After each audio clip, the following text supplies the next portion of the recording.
네, 프레스룸 라이브입니다. 유튜브로도 함께 시청할 수 있으니까요. 댓글로 의견 주시면 저희가 반영하도록 하겠습니다. 자, 오늘 함께 해주실 분들 궁금증 해결사 배상훈 프로파일러, 김광삼 변호사, 김진희 변호사, MBN 장가희 기자 나오셨습니다. 어서 오십시오. 네, 안녕하세요. 안녕하십니까. 자, 장가희 기자 첫 번째 오금금입니다. 지난 3월에 이제 저희가 보도해둔 적이 있는데 아내를 살해하고 교통사고로 숨진 것처럼 위장한 육군 부사관 사건입니다.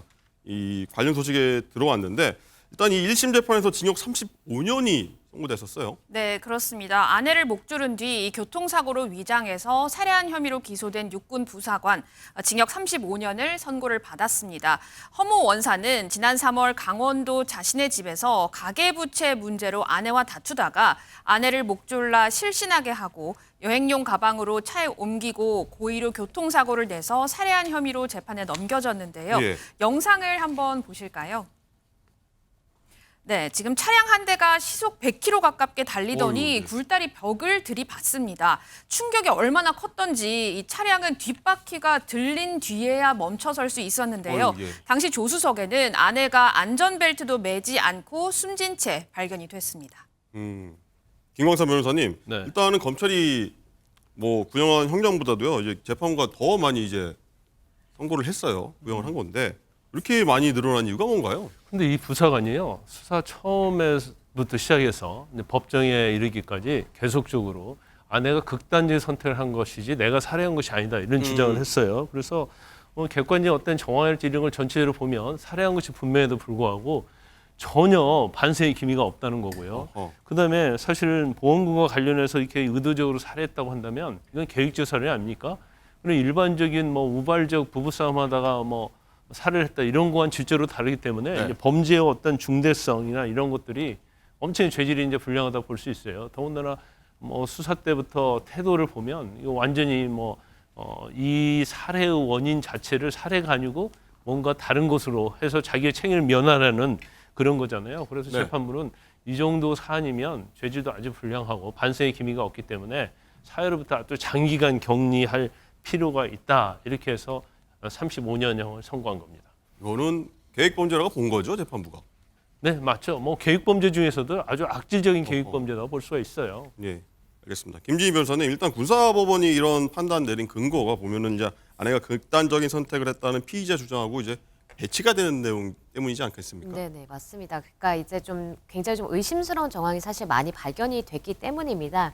그러니까 이 아내가 숨진 아내가 발견됐을 당시에 굉장히 이제 여러 군데의 골절이 있었음에도 불구하고 혈흔은 굉장히 소량밖에 없었다는 거예요. 사실 그 정도는 많이 혈흔이 발견이 돼야 되는데 그렇기 때문에 경찰에서는 이 부분이 조금 의심이 간다라고 생각을 해서 수사를 좀 확대를 했다고 합니다. 그래서 처음에는 이 CCTV를 확인을 해봤더니 이 지금 이제 가해자가 아내를 모포로 감싸서 조수석에 태우고 그다음에 또 사고 현장을 배회하고 이런 모습이 CCTV에 찍혔었다고 해요. 네. 그러다 보니까 굉장히 좀 의심스러워서 결국에 이 숨진 아내에 대해서 이제 국과수에 부검을 의뢰를 했습니다. 그랬더니 나온 게 뭐냐면 그 사인이 경부 압박 그리고 다발성 손상 이렇게 이제 지목이 됐고 그리고 이제 시신에서는 목이 눌린 흔적이 발견이 된 겁니다. 그러니까 이거는 사고가 나서 죽은 게 아니라 목 졸랐다. 누군가 그쵸 이제 외부에서 뭔가 압력이 가해져서 살해가 됐다라고 이제 판단을 한 겁니다.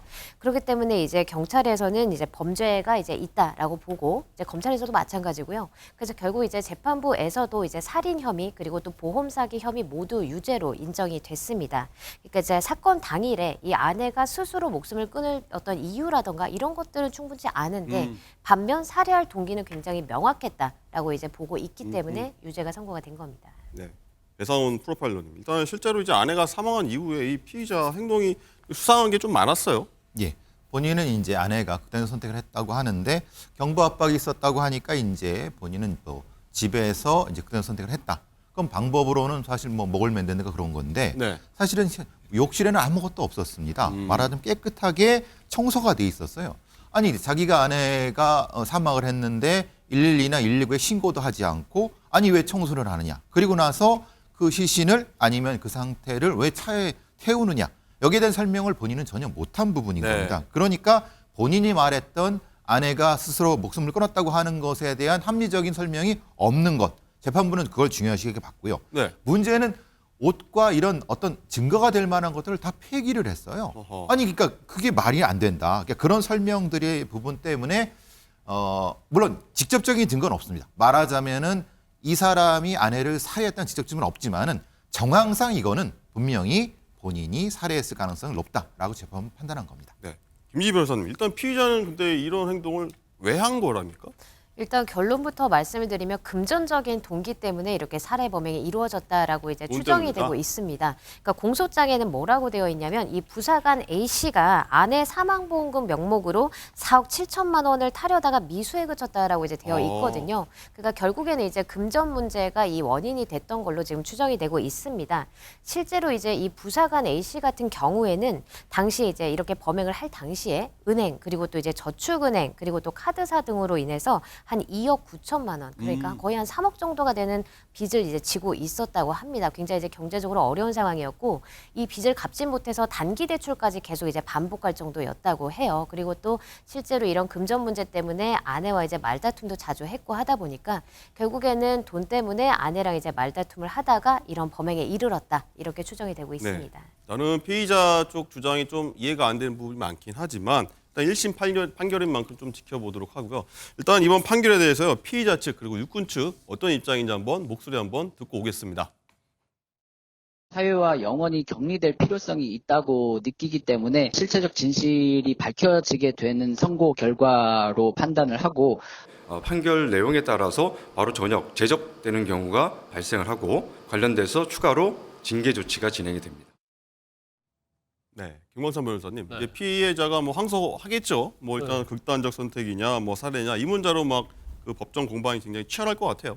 일단 뭐 유죄 문제를 다투는데 1심에서 무죄가 안 나왔기 때문에 당연히 항소할 거고요. 또 형량도 35년형이 나왔잖아요. 그러니까 항소해서 형량도 다툴 겁니다. 그런데 제가 이제 개인적으로 볼 때는 네. 여러 가지 상황을 정황을 보면 이제 부검 결과도 그렇고요. 이게 사실 극단적 선택을 했다고 하면 이제 사큰이랄지 이런 흔적이 있어야 하는데 사큰이라는 것은 이제 목으로 어떤 흔적 남고 그런 거거든요. 그런 걸 그 졸라서, 과정에서 그 물건으로요? 졸라서 했다고 한다면 근데 그런 게 전혀 없고 이제 부검 보니까 오히려 경부 압박 그런 소견들이 다 나왔거든요. 그리고 그다음에 이 사람의 어떤 변명이 이해가지 않아요. 왜 극단적 선택을 했는데 여행용 가방에 넣어가지고 왜 자동차에 태워서 또 이해가 안 사고가 됩니다. 나고 예.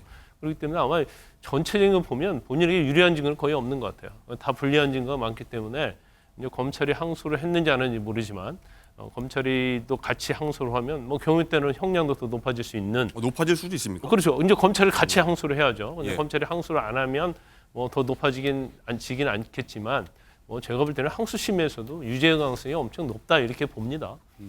지켜봐야겠지만 유죄 가능성이 높다. 뭐 시청자 여러분도 아마 비슷한 생각이지 않을까? 뭐 이렇게 생각.